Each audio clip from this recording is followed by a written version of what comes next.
آج ہیں فل جمعرات والی وائبز، اور جمعرات کو آپ کو پتہ ہے دعا اور چراغاں وغیرہ کرنا ہوتا ہے، میں نے اگر بتیاں وغیرہ لگانی ہوتی ہیں۔ دیکھتے ہیں اگر سنتے گانوں کو لیے اسلام کا السلام علیکم and welcome to my new blog. بارش کا کوئی عطا پتہ نہیں ہے اور دھوپ بہت تیز ہے اور خشک سردی چل رہی ہے، لوگ بیمار ہو رہے ہیں۔ اور میرا سین یہ ہے کہ آج بریک فاسٹ نہیں کیا، تو کل جس چیز سے لنچ کیا تھا آج اس سے بریک فاسٹ کریں گے، اور پھر باقی کے آج کی سٹوری آپ کو دھیرے دھیرے سلولی بتائیں گے۔ روٹین چیک اپ میں کچھ چیزیں ڈاکٹر نے سختی سے ریکمینڈ کی تھی، تو ان پہ سختی سے میں بھی عمل پیرا ہوں، اس لیے اگین آج پھر کوئی تھوڑا بریک فاسٹ ایسے طریقے سے کرنے لگا ہوں ہلکی سا۔ تو باقی جمعرات کا دن ہے، آج آپ کو بتائیں گے، دعائیں بھی کرنی ہیں اور قبروں پہ حاضیاں بھی لگوانی ہیں۔ ابھی فی الحال پہلے پیٹ پوجا تو پھر کم دوجا، ابھی میں پہلے بریک فاسٹ کر لوں، باقی باتیں بعد میں کروں گا، دھوپ صحیح تیز ہے، ابھی گراسری کر کے آیا ہوں۔ اور کل میں نے آپ کو بتایا تھا کہ میں اب ڈیلی روٹین میں انشاءاللہ یہ چیزیں ایڈ لازمی کروں گا، تو انشاءاللہ یہ ابھی تک اب ان کو ساتھ لے کے چلنا ہے۔ فی الحال چالو ہے، مطلب چل رہا ہے، مگر کب تک چلے گا اس کی گارنٹی نہیں ہے۔ لیڈیز اینڈ جینٹل مین، شام ہو چکی ہے اور آج کیونکہ جمعرات کے حوالے سے ولاگ ہے، کیونکہ میں نے اپنی جمعرات کی بھی ایک فل روٹین ایڈ کرنی تھی ویڈیوز میں کہ جمعرات کا دن اکثر شام کو کیسے گزرتا ہے اگر میں گھر ہوں۔ تو بات یہ ہے کہ دعا میں نے کر لی ہے، جو ختم شریف میں نے پڑھنا تھا، کچھ صورتیں پڑھی ہیں، اور میں آپ کو بات بتانا چاہوں کہ اپنے اساتذہ کرام کے لیے ضرور دعا کیا کریں۔ میں جب بھی خیر کی دعا مانگتا ہوں تو جو میرے اساتذہ کرام حیات ہیں، میرے استاد محترم جتنے بھی، ان کے لیے دعا مانگتا ہوں کہ جہاں رہیں اللہ تعالیٰ ان پہ اپنا خاص فضل کرم و رحمت فرمائے، اور جو اس دنیا سے چلے گئے ہیں، جنہوں نے پڑھایا نہیں پڑھایا، جہاں پہ میں پڑھتا رہا ہوں، جو اساتذہ کرام تھے، تو اللہ تعالیٰ ان کی بخشش فرمائے، یہ دعا میں لازمی کرتا ہوں، اور آپ لوگ بھی لازمی دعا کیا کریں، ایک تو اساتذہ کرام کے لیے، اور دوسری ضروری دعا ہوتی ہے ہماری زندگی میں کئی ہمارے محسن ہوتے ہیں، اور کئی ایسے لوگ ہوتے ہیں جن کے بارے میں ہمیں نہیں پتہ ہوتا، لیکن کہیں نہ کہیں انہوں نے ہماری ذات کے اوپر ہمارے بارے میں اچھائی کی ہوتی ہے، اچھی بات کی ہوتی ہے، کچھ طرح کے سلسلے میں ان دو ہستیوں کو لازمی یاد رکھتا ہوں کہ ہمارے جتنے بھی میرے محسن ہیں اور جتنے بھی میرے اساتذہ کرام ہیں، تو زندہ کے لیے بھی اور جو اس دنیا سے چلے گئے ہم، کیونکہ میں دعا ایسی مانگتا ہوں کہ دونوں تک خیر پہنچ جاتی ہے۔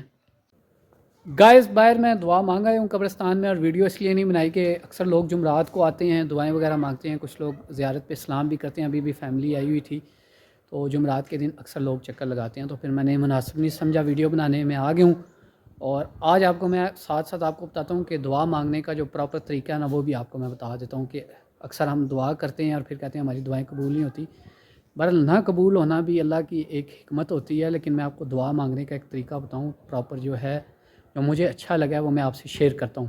باہر کافی ٹھنڈ ہو چکی ہے اور میں روم میں آ گیا ہوں۔ اچھا، میں آپ کو بتا رہا تھا کہ دعا مانگنے کا جو پراپر طریقہ ہے وہ یہ ہے کہ سب سے پہلے آپ اللہ تعالیٰ کی حمد و ثنا بیان کریں، اس کے بعد درود شریف پڑھیں محمد و آل محمد پر، اور اس کے بعد اپنی دعائیں جو بھی ہیں وہ آپ مانگیں، اور آخر میں پھر درود شریف پڑھیں۔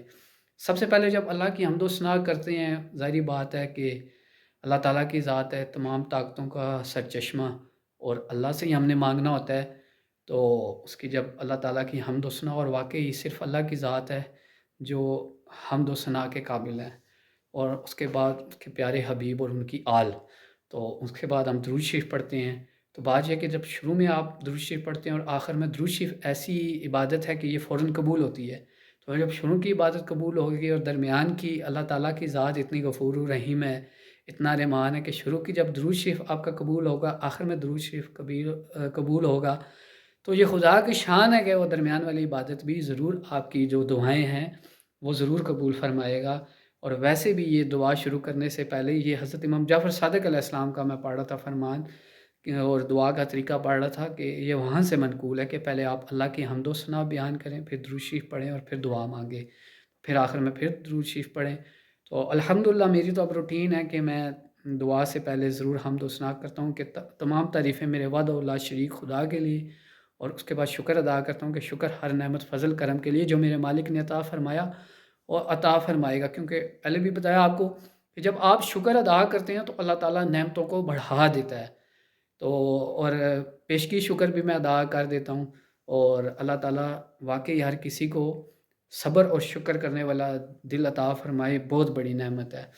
تو بہرحال پھر اس کے بعد دعا کرتا ہوں اور پھر اینڈ پہ پھر درود شریف. تو اس طرح کی روٹین ہے اور دعا مانگا کریں. جتنی لمبی آپ دعا مانگتے ہیں لمبی اتنا زیادہ ثواب ہوتا ہے. پہلے بھی آپ کو ایک دفعہ شاید میں نے بتایا تھا کہ جب آپ دعا مانگتے ہیں تو وہ قبول ہو جاتی ہے. ٹھیک ہے، ثواب تو ہوتا ہے، ظاہری بات ہے جب آپ اللہ سے مانگ رہے ہیں. دوسری ہے کہ قبول نہیں ہوتی تو اس میں اللہ کی حکمت ہوتی ہے یا اللہ آپ کو اس کے متبادل دے دیتا ہے. تیسری بات ہے کہ آپ کی دعا قبول نہیں ہوتی، اس کا صلہ آپ کو ملتا ہے آخرت میں. تو اس طرح کی کوئی بات ہے، کبھی کبھی میں کچھ چیزیں پڑھتا ہوں میرے مائنڈ سے نکل جاتی ہیں تو اچھی بات شیئر کرنا بھی صدقہ جاریہ ہے. الحمدللہ میرا مائنڈ فل دنیاوی نہیں ہے، اس لیے میں اپنے ولاگ میں آپ کو کچھ نہ کچھ میسیج ضرور دیتا ہوں اور کوشش کرتا ہوں کہ کوئی نہ کوئی اچھی بات جو ہے وہ لازمی شیئر کروں اور سب کا فائدہ ہو. تو بہرحال اس طرح کی چھوٹی چھوٹی چیزیں ہیں جن کے بڑے بڑے فائدے ہوتے ہیں. اساتذہ کرام کے لیے جو میں دعا مانگتا ہوں نا اپنے ٹیچرز کے لیے، وہ بھی میرے اردو کے سر تھے سر واصف کاظمی، میرے فیوریٹ ٹیچر تھے 9th 10th میں. تو انہوں نے بتایا تھا تو مجھے سٹل ابھی یاد ہے کہ جب بھی آپ دعا مانگا کریں گے تو ٹیچرز کے لیے ضرور مانگنا کہ جو دنیا سے چلے گئے ان کے لیے بھی، جنہوں نے پڑھایا نہیں پڑھایا. تو ابھی تک وہ تھوڑا مجھے نا دھندلے وہ جملے یاد ہیں.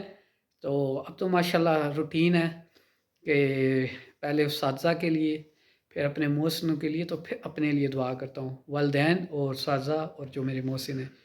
اور میں آپ کو بتاؤں کہ اگر آپ والدین کے لیے بھی دعا نہیں مانگتے نماز پڑھتے ہوئے تو آپ کی نماز بھی نا شک شبے والی ہے. نماز کی قبولیت کا ایک طریقہ یہ ہے کہ والدین کے لیے آپ خیر کی دعا لازمی مانگیں، اور وہ بہترین دعا ہے. کافی ساری ہیں تو آپ لازمی مانگا کریں کہ صحت و سلامتی کے لیے زندہ ہیں، اور اگر جن کے فوت ہو چکے ہیں تو وہ ان کی بخشش اور درجات کی بلندی اور مغفرت کے لیے دعا لازمی مانگا کریں. دعائیں مانگتے رہا کریں، اور اس سے اللہ اور بندے کا جو ہے نا ایک سلسلہ ہے. یہ دعا ایسی اللہ تعالیٰ تک پہنچنے کا نا ایک راستہ ہے. اور دعا مانگتے ہیں جب اللہ تعالیٰ بھی خوش ہوتا ہے کہ یہ مجھ پہ اس کا یقین ہے اور مجھ پہ یہ توکل کر رہا ہے. تو بہرحال کچھ چیزیں ایسی ہوتی ہیں، انسان اصل میں نا جلدی شکوے شکایت پہ آ جاتا ہے کہ اللہ جی میں نے وہ دعا مانگی تھی، اتنے عرصے سے مانگ رہا ہوں، یہ تھی وہ تھی، یہ نہیں ملا وہ نہیں. شکوے شکایتیں نہ کیا کریں، ہمیں نہیں پتہ ہوتا. میں نے اپنی زندگی میں بہت سی ایسی چیزیں دیکھی ہیں جو مجھے اچھی لگتی تھی، جن کے ساتھ میری وابستگی تھی، لیکن وقت کے ساتھ ثابت ہوا ہے کہ وہ چیزیں میرے لیے نقصان دہ تھی، اور میں نے یہ فیل بھی کیا ہے. اور یہ ظاہری بات ہے، اللہ کا کرم ہے کہ مجھے پتہ لگ گیا کہ یہ چیزیں میرے لیے اچھی نہیں ہیں. کچھ زندگی میں کچھ ایسے بہت سے معاملات ہوتے ہیں. ہمیشہ اللہ سے اپنے لیے خیر اور برکت مانگا کریں، یہ اپنی خواہشیں نہ بتایا کریں، جو بہتری ہے وہ بتایا کریں کہ اللہ تعالیٰ جو بہتری ہے وہ عطا فرما، اور جو میرے لیے نہیں ہے اس کا خیال میرے دل سے نکال دے. تو پھر آپ سکون میں رہیں گے اور سرور میں رہیں گے. اب ایسا بھی نہیں ہے دن کو چکر مر کر کرتے رہیں اور بولیں نماز فرض ہے یار، نماز کی اپنی جگہ ہے، اور باقی دن کو جھوٹ چگلی اور جو الٹے سیدھے کام ہیں، فنکاریاں، مکر و فریب، دھوکا، اور پھر نماز بھی پڑھ لیں. یہ چیز غلط ہے. دیکھیں ایک سائڈ پہ رہیں، غلطیاں ہو جاتی ہیں، میں کہتا ہوں گناہ ہو جاتی ہیں چھوٹے موٹے، لیکن ایک پکی آپ دھوکا دہی اور فنکاریوں کی فیلڈ میں رہنا اور پھر اس کے بعد اللہ سے بھی رجوع کرنا، تو ایسا تو نہیں ہوتا. باقی تھوڑی بہت تو ظاہری بات ہے گنجائش ہوتی ہے، ہم انسان ہیں، فرشتے تو ہیں نہیں کہ ایک ہی موڈیول پہ چلیں گے، ایک ہی پروگرامنگ پہ کہ ہم نے اچھے کام کرنے. انسان ہیں، ٹیسٹ کے لیے آئے ہیں، امتحان دینے کے لیے آئے ہیں، اور یہاں ششکے اور نشے لگانے کے لیے نہیں آئے ہم لوگ آئے ہیں امتحان دینے کے لیے. ہم نے ایک چیز سے گزرنا ہے، لیکن ہم یہاں پہ سکون ڈھونڈنا شروع کر دیتے ہیں. وہ سکون دے دے تو اس کی مہربانی، اور بس جب آپ دنیا سے دل لگائیں گے تو آپ کو سکون نہیں ملے گا. آپ اس کو تھوڑا سا پرے رکھیں گے، اس کا خیال دل سے نکالیں گے تو آپ کو انشاءاللہ سکون بھی ملے گا. اور دعا جو ہے وہ صرف اپنے لیے نہ مانگا کریں، باقی لوگوں کی خیر کے لیے بھی دعا مانگا کریں، کیونکہ جب آپ کسی کی خیر مانگیں گے تو اللہ تعالیٰ آپ کے لیے خیر ہی خیر کر دے گا. فل شام ہو چکی ہے اور ابھی مغرب کی اذانیں ہوئی ہیں، اور یہ جو ہے یہ آج اماں نے دانے صاف کر کے رکھے ہیں. ان کو کل یا پرسوں، کل تو فرائیڈے، کل نہیں ہوگا، پرسوں اس کو پسوانے ہیں دانے. تو اس طرح کا کوئی سین ہے، اور باقی معاملات تو آپ کو بتائیے روٹین کے چلتے ہی رہتے ہیں. مائیں جو ہوتی ہیں نا، ان کو نا جب تک کوئی کام فائنل نہیں ہو جاتا نا تب تک مائیں جو ہے نا وہ یاد کرواتی رہتی ہیں. اور میں آپ کو بتاؤں کہ یہ اللہ کی نعمت ہے کہ یہ کام کرنا ہے نا. تو کچھ مائیں بڑی ڈسپلنڈ ہوتی ہیں، جیسے کہ میری اماں بڑی ڈسپلنڈ ہے.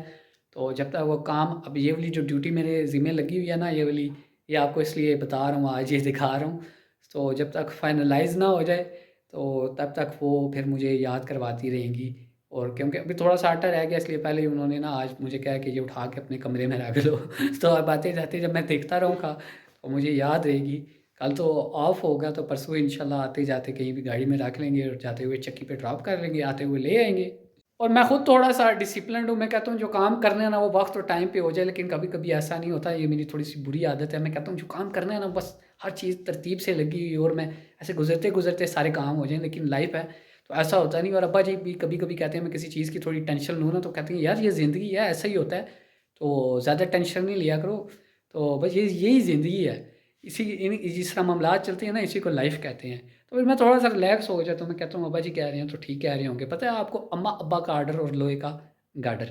آج کا بس یہی سین تھا، اور ابھی فی الحال تو بس شام کے بعد معاملات ایسے ہی ہوں گے. ابھی نماز ادا کروں گا اور اس کے بعد ڈنر کروں گا، اور اس کے بعد پھر کوئی بک وغیرہ پڑھوں گا یا کوئی چیز دیکھوں گا تو پھر سو جائیں گے. تو باقی یہ ہے کہ پھر نیو ولاگ میں ملاقات ہوگی میرے خیال میں. اب ولاگ اینڈ کر دوں آج کا. مجھے پتہ ہے رکھے سکھے ولاگ ہیں، آپ لوگ یہ چیزیں دیکھتے ہیں، آپ دیکھتے ہیں لوگوں کے، میں اب کیا کہوں، ٹمکے شمکے کچھ اور چیزیں. چلیں کوئی بات نہیں، کچھ نہ کچھ جو بھی دیکھیں گے اچھا دیکھیں گے. تو باقی وہ بھی چلیں کبھی آپ کو مرنجن بھی دکھا دیں گے. آج کل تھوڑا مسالہ ڈالنا پڑتا ہے، میں نے دیکھا ہے اچھے خاصے میچور لوگ یار کتنا جھوٹ بولتے ہیں، سامنے نظر آ رہا ہوتا ہے لائف میں، ویڈیوز بنا رہے ہوتے ہیں اور جھوٹ بتا رہے ہوتے ہیں. خیر چلیں کوئی بات نہیں، میں بھی تھوڑا تھوڑا شاید جھوٹ مکس کرتا ہوں. بہرحال علی ارسلان از نو آفیشلی سائننگ آؤٹ. ملتی ہے نیو ویڈیو میں. اللہ تعالیٰ آپ سب پہ اپنا خصوصی فضل کرم رحمت فرمائے، میرے سمیت، میری فیملی سمیت، اور جو لوگ دیکھ رہے ہیں ان سب پہ اللہ تعالیٰ اپنا خصوصی فضل کرم اور رحمت فرمائے، اور سب کو اللہ تعالیٰ سکون عطا فرمائے اور نیکی کی توفیق عطا فرمائے. نیکی کی توفیق کی بھی دعا مانگا کریں، یہ ہر کسی کے نصیب میں نہیں ہوتی. علی ارسلان نو آفیشیلی سائننگ آؤٹ. اللہ حافظ.